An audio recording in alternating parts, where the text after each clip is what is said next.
Hello friends, welcome my channel. நான் இன்றைக்கி வந்து முட்டை கிரேவி செய்ய போகிறேன். முட்டை கிரேவி சிம்பிளாக ஈஸியான மெத்தடில் செய்ய போகிறேன். வீடியோவை ஸ்கிப் பண்ணாமல் பாருங்கள். அப்போ தான் வந்து உங்களுக்கு வந்து ஃபுல்லாக புரியும். வீடியோக்குள்ளே போகிறதுக்கு முன்னாடி என்னோடய சேனலை சப்ஸ்கிரைப் பண்ணாதவங்க சப்ஸ்கிரைப் பண்ணுங்கள். வீடியோக்குள்ளே போகலாம். ஒரு கடாயில் தேவையான அளவு எண்ணெய் ஊற்றிக்கிறேன். எண்ணெய் சூடானது, பட்டை, 2 கிராம்பு, ஏலக்காய்,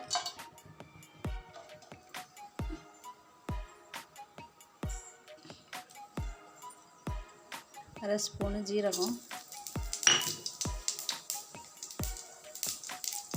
2 காரத்துக்கு ஏற்ற மாதிரி 2 பச்சை மிளகா,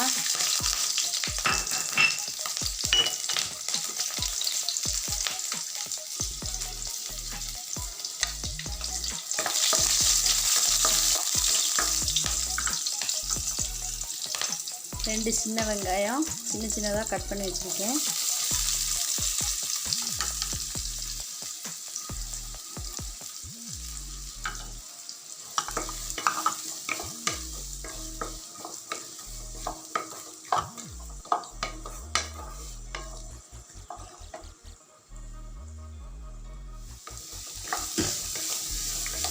வெங்காயம் நல்லா பொன்னிறமாக வதங்கணும். வெங்காயம் நல்லா பொன்னிறமாக வதங்கினா தான் குழம்பு நல்லா டேஸ்ட்டாக இருக்கும். தக்காளி 2 தக்காளி வந்து சின்னதாக நறுக்கி வச்சுருக்கேன். வெங்காயம் பொன்னிறமாக வதங்கிடுச்சு பாருங்கள். இப்போ வந்து 1 ஸ்பூன் இஞ்சி பூண்டு பேஸ்ட்டு, தக்காளி, இஞ்சி பூண்டு, வெங்காயம் எல்லாம் நல்லா சேர்கிற அளவுக்கு நல்லா மிக்ஸ் பண்ணிக்கோங்க. அப்போ தான் குழம்பு இன்னும் டேஸ்ட்டாக இருக்கும். தக்காளி நல்லா வதங்கட்டும்.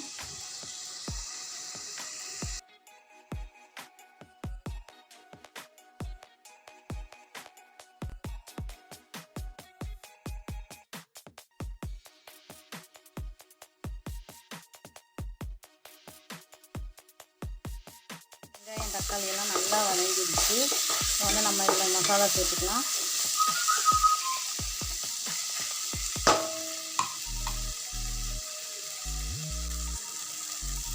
2 ஸ்பூன் வந்து குழம்பு மசாலா தூள், வந்து இது நாங்கள் வீட்டிலே செஞ்ச குழம்பு மசாலா தூள்.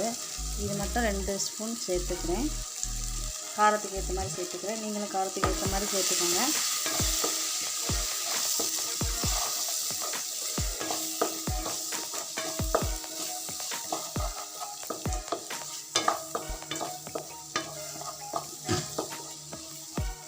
மசாலா கொஞ்சம் வேகிறதுக்காக கொஞ்சம் தண்ணி ஆட் பண்ணிக்கோங்க.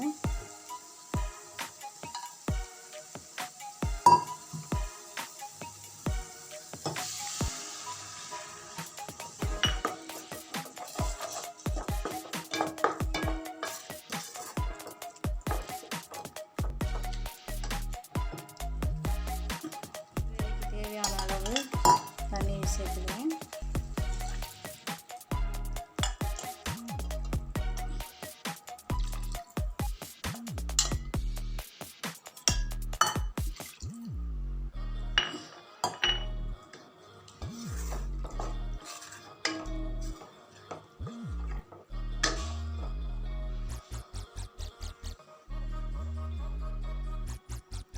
கிரேவிக்கு தேவையான அளவு உப்பு சேர்த்துக்கிறேன்.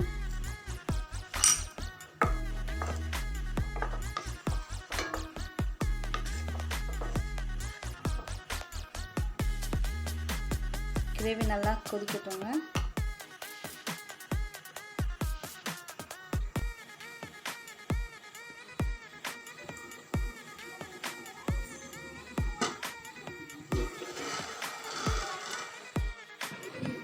குழம்பு நல்லா கொதிச்சிருச்சு. இப்போ வந்து இந்த குழம்பு இன்னும் திக்காக்கிறதுக்காக நான் வந்து தேங்காய் பால் ஆட் பண்ண போகிறேன். தேங்காய் பாலை வந்து திருவின தேங்காயை நல்லா அடித்து திக்காக வச்சுருக்கேங்க, அப்படியே ஊற்றிக்கிறேன். இந்த தேங்காய் பால் வந்து இன்னும் சுவையாக இருக்கும் குழம்புக்கு. இந்த தேங்காய் பாலை நல்லா மிக்ஸ் பண்ணிக்கிறோங்க. இந்த தேங்காய் பால் நல்லா ஒரு கொதிக்கும் நினைக்கும். நம்ம குழம்ப வந்து மூடி வச்சுக்கலாம். குழம்பு கொதித்ததுக்கப்புறம் நம்ம முட்டையை ஆட் பண்ணிக்கோணுங்க. அந்த முட்டை வந்து எப்படி ரெடி பண்ணி வச்சுருக்கேன் அப்படின்னு பார்க்கலாம். நான் ஒரு 7 முட்டை எடுத்திருக்கேங்க. உங்களுக்கு தேவையான அளவுக்கு நீங்கள் முட்டை எடுத்துக்கோங்க. வேக வச்சு இந்த மாதிரி தோல் உரித்து வச்சுருக்கேன்.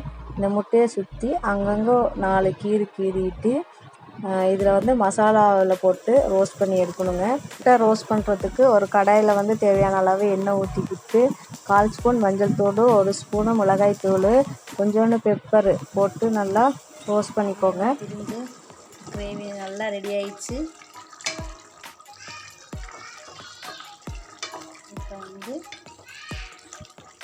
இப்போ வந்து பொரிச்ச முட்டையை வந்து வறுத்து வச்சுருக்க முட்டையை அப்படியே அதை ஆட் பண்ணிக்கிட்டோம்.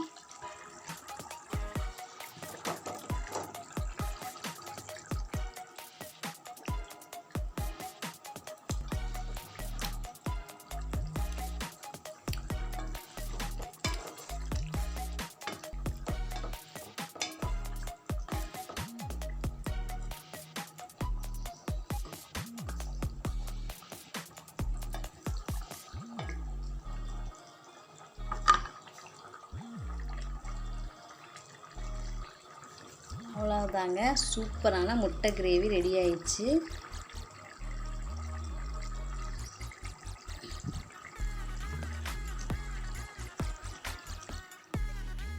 இந்த முட்டை கிரேவிக்கு கடைசியாக வந்து கொத்தமல்லி கொஞ்சம் மேலால் தூவிக்கோங்க. கிரேவி இன்னும் சூப்பராக இருக்கும்.